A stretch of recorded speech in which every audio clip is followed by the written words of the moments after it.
What kind of trips were these? So these were field trips over the summer for the children. So for my daycare center. So you own a daycare center. I own a daycare center. And during the summer, we like to do fun things. I noticed that Miss Kelly's permission slips were not turned in. I approached her and I told her, you know, I haven't received your permission slip. She could tell me that she couldn't do it or she didn't have time, something like that. But then at the end, she did say that she couldn't afford it. How much was the field trip? All three combined were $225. Were you aware when you enrolled her that there were field trips in the summer? I was aware that there were field trips. I just was under the impression that it would be more affordable. It's about $60 to $75 per field trip, and for a single mom, it's a little tough on top of tuition, you know? That is expensive. It is. We had a conversation when she approached me that I did not turn in the permission slip, and I told her, hey, look, you know, my situation, I'm on a strict budget. I just can't afford it, you know? And she told me, don't worry about it. Don't worry about the money. I want Allison to be, you know, included in the field trips. So I took it as like it was a scholarship. $225. It's not cheap. What is your position? What is your business's position when a family cannot pay? Do they just say, we're going to turn the permission slip in, say no, and the child stays home that day? No, this is in addition to the regular tuition. So if they cannot afford to bring their child to the trips, then they can find an alternate ways of having a babysitter. Do you have a contract where they agree to that? Yes, I have the contract right here. Let me see that, please. Okay, maybe I'm a little bit out of touch, but that amount of money doesn't seem like it was too much. Maybe I'm wrong. And if I'm wrong, please tell me. But that $225 doesn't seem like that much for 3 field trips. Yeah, I'm just asking that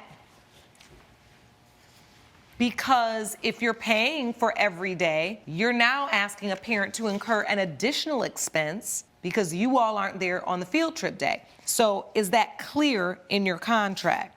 I know that it's clear in the contract that if I decline for my child to join the field trip, that I also have to find different childcare for that day, and that's what I offered for her. I offered, you know, I'm not going to put my child on the field trip. I'm going to find additional daycare. You are admitting that in the contract, you did see where if your child doesn't go on the field trip, correct, you do have to get alternative care. And that's your responsibility. Correct. And you signed and accepted that. I did, and that's why I told her that I was not going to have my child go on to this field trip. I couldn't afford it. Now, I want to know what the daily tuition is for this child care center. Because if you're talking about an entire summer, which is typically about 3 months, divide that $225 over the 3 months. And that's like a little under $3 a day. I wonder if those field trips could ever be included in the tuition.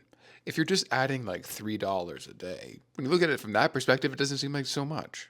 Okay, so let me get to the issue at hand, which is the miscommunication between you saying, don't worry about it, we'll worry about it later. You understanding, all right, we don't have to worry about it at all because they're just basically going to maybe give tuition assistance. Why is it there was no communication and you simply just thrusted this $225 on her? I think the defendant made it pretty clear that she was like, I can't afford this, so I'm not going to send my child on these field trips. So I think it's perfectly reasonable for her to believe that maybe the fee was waived for her.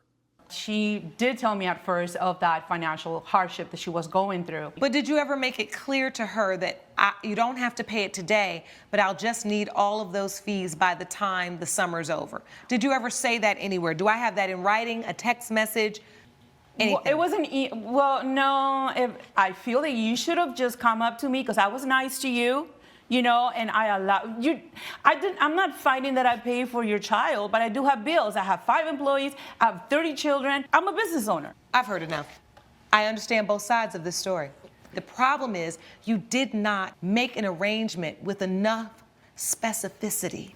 It was just kind of like, don't worry about it. Well, when is later? Towards the end of July. I mean, I don't give freebies, Your Honor, okay? I have a business to run. Right. But we're in a situation where I believe you wanted to put the child first. Yes. I do not think you were clear enough about when this money was due. For that reason, you guys are going to split the difference on this, $112 and 50 Cent is the judgment for the plaintiff. Court is adjourned. All rise. Yeah, I totally agree with that judgment. I don't think that the child care worker made it specific enough about what the terms would be. I could see the confusion between the mom and her, and I could see how this mix-up happened. What do you guys think about the judgment? Do you think it was too much, too little, or just right? I would love to know your thoughts. Let me know. Love ya. You know, I thought I was going to win this one, but I guess splitting it is fine by now. I mean, it's fair. It is what it is, you know? Please follow me this way. To your left.